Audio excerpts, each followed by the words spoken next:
नमस्कार स्टूडेंट्स, कैसे हैं आप सब लोग। आप सबका एक बार फिर से स्वागत है Byju's exam prep IAS Hindi के इस यूट्यूब चैनल पर। आज है 21 अक्टूबर 2022। सत्र को शुरू करने से पहले आपके लिए एक इंपॉर्टेंट सूचना। जैसा कि आपको पता है, Byju's exam prep IAS Hindi के द्वारा आपके लिए साप्ताहिक समसामयिकी की जो सीरीज शुरू करी गई है, उसमें आज यानी कि शुक्रवार के दिन रात्रि 8 बजे भारत के मुख्य न्यायाधीश इसके ऊपर यह क्लास आयोजित करी जाएगी। तो इस क्लास को देखना बिल्कुल मत भूलिएगा। दूसरी महत्वपूर्ण सूचना, जैसा कि आपको पता है, बायजूस आईएएस के द्वारा आपके लिए थोड़े थोड़े समय पर एक वर्कशॉप ऑर्गेनाइज कराई जाती है। तो अगली जो वर्कशॉप है आपकी, वो 22 अक्टूबर 2022 को ऑर्गेनाइज कराई जाएगी। इसका समय है शाम को 5 बजे से 7 बजे तक। परंतु आपको क्या करना है, सबसे पहले अपने आप को रजिस्टर कराना है। रजिस्टर कराने का प्रोसेस क्या होगा, आपको इस वीडियो के डिस्क्रिप्शन में कुछ फोन नंबर्स दिए होंगे, उस फोन नंबर को आपको मिस कॉल करनी है, जिससे कि आपका रजिस्ट्रेशन हो जाएगा। फिर आप दिए हुए पते पर जाके इस वर्कशॉप को अटेंड कर सकते हैं। आपको वहां पर शाम को 4 बजे पहुंचना है। 4 बजे से 5 बजे तक आपका एक टेस्ट होगा और 5 बजे से 7 बजे तक आपके लिए वर्कशॉप ऑर्गेनाइज कराई जाएगी। वर्कशॉप का जो विषय है वो है यूपीएससी की जो प्रारंभिक परीक्षा होती है, इसकी तैयारी बेसिकली कैसे करें, कैसे आप इसकी रणनीति बना सकते हैं या अपनी रणनीति में क्या परिवर्तन कर सकते हैं, ये सारी चर्चा इस वर्कशॉप में की जाएगी। तो ये दिल्ली का एड्रेस है, इसको नोट कर लीजिएगा। जो लोग भी नई दिल्ली के आसपास रहते हैं वो इस पते पर जाके इस वर्कशॉप को अटेंड कर सकते हैं। ये लखनऊ का एड्रेस है, हैदराबाद, चेन्नई। चलिए अब अपने सत्र को शुरू करते हैं। सबसे पहला प्रश्न आ रहा है, ग्रीन पटाखों की श्रेणियां यानी कि ग्रीन क्रैकर बोलते हैं। निम्नलिखित कथनों पर विचार करना है, सही कथन का पता लगाना है। सबसे पहला कथन है, श्वास हवा में जलवाष्प निर्मुक्त करके धूल को संदमित कर देता है। स्टार कम अभिकर्णीय पदार्थ निर्मुक्त करता है और ध्वनि की तीव्रता को कम करता है। सफल इसमें एल्युमिनियम का न्यूनतम और इसकी बजाय मैग्नीशियम का अधिक उपयोग किया जाता है। यह पारंपरिक पटाखों की तुलना में कम शोर उत्पन्न करता है। वीडियो को पॉज करके इस प्रश्न का उत्तर देने का कोशिश करें। अब मैं आपको बताता हूं संदर्भ क्या है। हाल ही में एक पिटीशन फाइल करी गई थी सुप्रीम कोर्ट के अंदर कि जो पटाखों पर बैन लगा हुआ है उसको हटा लिया जाए। तो उस पिटीशन को सुप्रीम कोर्ट द्वारा रिजेक्ट कर दिया गया है। यहां तक कि पटाखों के प्रोडक्शन पे, स्टोरेज पर, सेल पर, अब चूंकि यहां पर ग्रीन क्रैकर की बात हो रही है तो आपको पता होना चाहिए कि जो ग्रीन क्रैकर होते हैं, तो सबसे पहली चीज तो होती है कि जो भी हानिकारक रसायन होते हैं तो उनका ग्रीन क्रैकर में कोई भी उपयोग नहीं करा जाता है, ना ही इनसे कोई हानिकारक गैसों का उत्सर्जन होता है। अगर आप नॉर्मली जो पटाखे होते हैं, जो पारंपरिक पटाखे होते हैं, उसकी बात अगर आप करेंगे तो मैग्नीशियम और एल्युमिनियम, ये चीज याद रखिएगा, इन दोनों पदार्थों के कारण उसमें क्या होती है, चमक होती है। अगर ईंधन की बात करेंगे कि इस पटाखे में ईंधन का उपयोग क्या होता है, तो ईंधन में जो चारकोल है, चारकोल को सल्फर के साथ मिला दिया जाता है, जिससे क्या बनता है, गन पाउडर। ठीक है, तो इसी गन पाउडर का उपयोग इन पटाखों में किया जाता है। आपको यह भी पता होना चाहिए, जब भी पटाखों में आग लगाई जाती है तो वो जलते हैं तो उसमें जो उनके अंदर रंग निकलता है ना, तो वो रंग अपने आप किस में कन्वर्ट हो जाता है, PM 2.5 और 10 में। तो ये पर्टिकुलेट मैटर का जो कण होता है ये हमारे लिए हानिकारक होता है। उसी प्रकार ये जो ईंधन में सल्फर का यूज करा जा रहा है ना, तो पटाखे के जलने के बाद यही सल्फर जो है वो सल्फर डाइऑक्साइड में कन्वर्ट हो जाता है। अब आपको पता है कि ये भी हमारे स्वास्थ्य के लिए हानिकारक होता है। इस वजह से यहां पर बोला जाता है क्या, ग्रीन क्रैकर के बारे में। ठीक है, हरित पटाखों के बारे में। अब अगर हरित पटाखों की आप बात करोगे तो CSIR ने 3 टाइप के हरित पटाखे जो थे उसका निर्माण किया। एक तो श्वास है, स्टार है और सफल है। यह चीज याद रखिएगा। अब श्वास की जब बात करते हैं ना, तो इसमें जो पोटेशियम नाइट्रेट और सल्फर होता है, इसके यूज को मिनिमम कर दिया गया है। कहने का मतलब है कि जब श्वास बनाया जाएगा, ये आप डायग्राम में देख पा रहे होंगे, तो इसमें पोटेशियम नाइट्रेट और सल्फर दोनों को बहुत कम मात्रा में यूज करा जाता है। और जब इसका दहन होगा तो 30 से 35% जो SO2 है, जो सल्फर डाइऑक्साइड और नाइट्रोजन ऑक्साइड है, ये कम निकलता है। इस चीज को ध्यान रखिएगा। इसी तरीके से जो स्टार है, स्टार में पोटेशियम नाइट्रेट और सल्फर का जो कंटेंट होता है उसको कम करा जाता है और उसमें 35 से 40% तक की जो उत्सर्जन है वो कम होता है। अब ये जो सफल आता है, इसमें एल्युमिनियम के यूज, इसको एल्युमिनियम का सबसे कम यूज करा जाता है। ठीक है, तो ये 3 संदर्भ याद रखिएगा। श्वास जो है ना, इसके बारे में यह भी कहा जाता है कि इसमें जब एक्सप्लोजन होता है तो इससे जलवाष्प बाहर निकलते हैं। ठीक है, पानी की बूंदें बाहर निकलती हैं तो वो वाष्प क्या करता है, जो धूल कण होते हैं तो वो धूल कण इस जलवाष्प के साथ चिपक जाते हैं, जिससे वो भारी हो जाते हैं, तो उनको भी वायुमंडल से नीचे धरातल पे बिठाने का काम कर देता है। तो इस वजह से भी इसका उपयोग करा जाता है। अब वापस चलते हैं अपने प्रश्न पे। यहां पर श्वास के बारे में जो जलवाष्प की बात है वो एकदम सही है। स्टार के बारे में जो अभिकर्णीय पदार्थ है उनको कम निर्मुक्त करता है और ध्वनि की तीव्रता को कम करता है, यह भी कथन सही है। सफल के बारे में मैंने आपको बताया एल्युमिनियम का न्यूनतम उपयोग होता है, इसकी बजाय मैग्नीशियम का उपयोग किया जाता है। तो यहां पर तीनों ही कथन सही हो जाएंगे। तो यहां पर हमसे पूछ रहा है कि कौन से सही है, तो इसका आंसर हो जाएगा डी। अगला प्रश्न देखते हैं। यहां पर देखिए दो कॉलम्स दे रखे हैं, एक तरफ कढ़ाई की टेक्निक है और दूसरी तरफ वो कढ़ाई किस राज्य में उपयोग करी जाती है। कौन से सही सुमेलित है आपको पता लगाना है, इसको आप करिए। अब देखिए ये न्यूज चर्चा में क्यों आई, क्योंकि नई दिल्ली के अंदर इंडिया क्राफ्ट वीक जो होता है उसको मनाया जा रहा है। ठीक है, ये वर्ल्ड क्राफ्ट काउंसिल के तत्वाधान में ये आयोजित करा जाता है। बेसिकली ये जो इंडिया क्राफ्ट वीक है इसमें क्या होता है, जो भी हमारे रूरल एरियाज के लोग हैं उनके अंदर जो भी कढ़ाई की उनके पास टेक्नोलॉजी है तो उसको क्या करना है, मॉडर्न दुनिया के आगे, आधुनिक दुनिया के आगे पेश करना होता है। तो एक ऐसा मंच प्रदान कर दिया जाता है। तो जो भी ग्रामीण परिवेश में लोग रहते हैं उनकी अपनी कोई कढ़ाई की टेक्निक होती है तो वो इस मंच पर आके इसको दिखा सकते हैं। तो इस वजह से ये न्यूज चर्चा में आई। तो एक एक करके देख लेते हैं। जब कसूती की बात करेंगे तो कसूती तेलंगाना की नहीं है, ये कहां की है, कर्नाटका राज्य की कढ़ाई टेक्निक है। खनेंग की बात करेंगे तो खनेंग जो है वो मेघालय में पाया जाता है, ना कि अरुणाचल प्रदेश में। पीपली की बात करेंगे तो ये उड़ीसा की तकनीक है, तो ये एकदम सही हो जाएगा। सोजनी की बात करेंगे तो ये जम्मू कश्मीर की तकनीक है, तो ये भी सही हो जाएगा। कहने का मतलब है 3 और 4 सही हैं। कितने युग्म सुमेलित हैं, तो इसका आंसर हो जाएगा बी, केवल 2। इस मैप को ध्यान दीजिएगा, इसको आप स्क्रीनशॉट लेके भी रख सकते हैं, जिससे कि आपको चीजें और भी जो टेक्निक है वो भी पता लगती रहेंगी। अब जैसे आप यूपी, बिहार या राजस्थान स्टेट पीसेस वगैरह की तैयारी करते हैं तो यूपी के भी आपको यहां पर मिल जाएंगे, तो उससे आपके वो वाले प्रश्न भी सॉल्व हो सकते हैं। अगला प्रश्न देखते हैं। किस राज्य में भारत का पहला स्लेंडर लॉरिस अभ्यारण्य स्थापित करा गया है?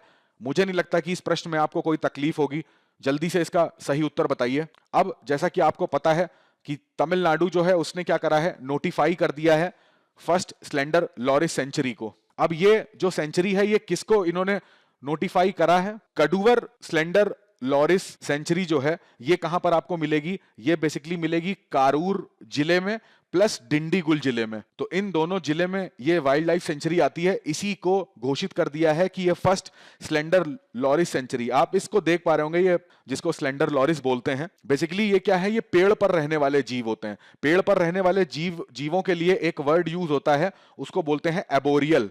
ठीक है, तो इस चीज को भी ध्यान रखिएगा। ये क्या है, कीटों को खाता है। तो कीटों को खाने की वजह से इसको बोला जाता है कि ये जो हमारे कृषक होते हैं तो उनका ये फ्रेंड कहा जाता है, कीटों का भक्षण करता है ये जीव। आईयूसीएन की बात करें तो आईयूसीएन में इसको एंडेंजर्ड कैटेगरी में रखा गया है।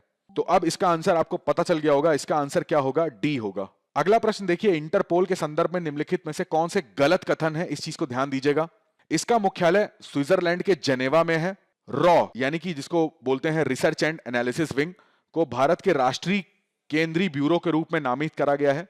आपके सामने 4 विकल्प हैं, इसको करने का प्रयास करिए। अब चूंकि इंटरपोल की जो जनरल असेंबली होती है, इसका जो 19th सम्मेलन है वो कहां पर हो रहा है, नई दिल्ली में आयोजित हो रहा है। इस वजह से ये न्यूज चर्चा में आई है।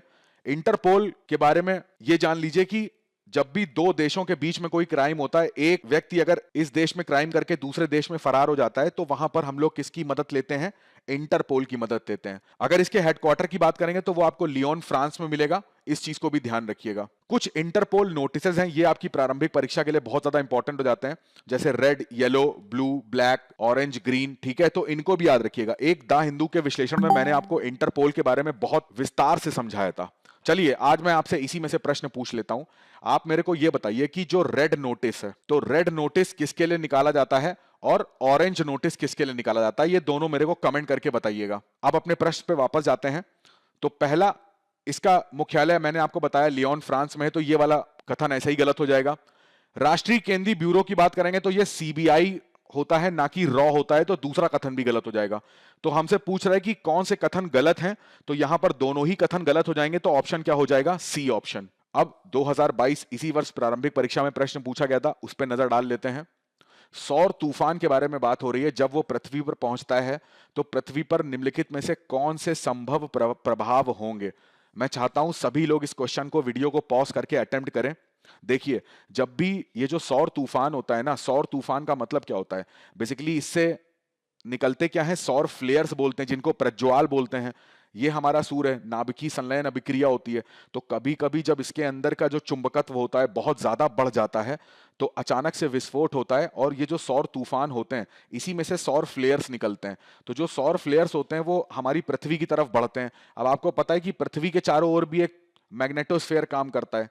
तो ये इस मैग्नेटोस्फेयर जो है वो इन्हीं सौर फ्लेयर को रोकने का प्रयास करता है। तभी आप देखते हैं जब ध्रुवों पर ये सौर फ्लेयर जो हैं वो मैग्नेटोस्फेयर से टकराते हैं तो अरोरा जैसी घटनाएं जो हैं वो उत्पन्न होती हैं।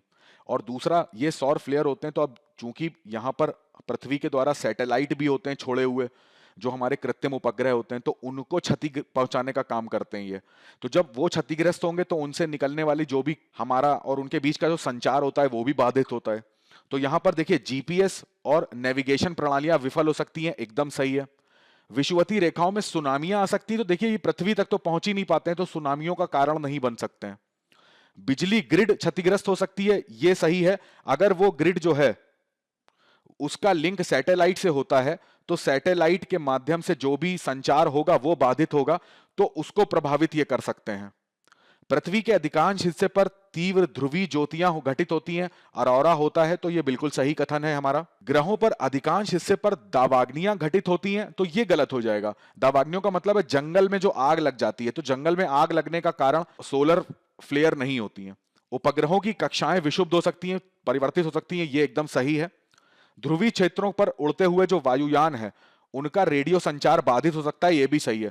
वायु संचार जो बाधित होना होता है तो सारी चीजें जो भी सैटेलाइट से कनेक्टेड होंगी वो सारी चीजों पर इसका प्रभाव पड़ेगा। तो अगर यहां पर अब सही ऑप्शन देखे जाएं तो वो सही ऑप्शन हो जाएगा सी, 1, 3, 4, 6, 7। चलिए अब आज के तथ्य पे नजर डालते हैं। आज का तथ्य है वन संरक्षण नियम 2022। ये आ तो गए थे जून के महीने में, जून 2022 में एक ड्राफ्ट के तौर पे पर्यावरण मंत्रालय ने नोटिफाई करा था, परंतु आज के द हिंदू में इसके ऊपर आर्टिकल आया है कि जो national commission of scheduled tribes है उसके चीफ ने भारत सरकार को यह चीज बोली है कि जो भी आपने ये वन संरक्षण नियम 2022 निकाले हैं तो उसमें से कुछ नियम ऐसे हैं जिन पे दोबारा विचार करना चाहिए। इस वजह से ये आर्टिकल चर्चा में आया। तो हम एक बार जान लेते हैं जल्दी से कि वन संरक्षण नियम जो 2022 थे उसमें से क्या क्या परिवर्तन करे गए। देखिए, पहले वाले जो नियम थे उसमें और इन वाले नियम में जो मुख्य मुख्य परिवर्तन है वो मैं आपको बताता हूं।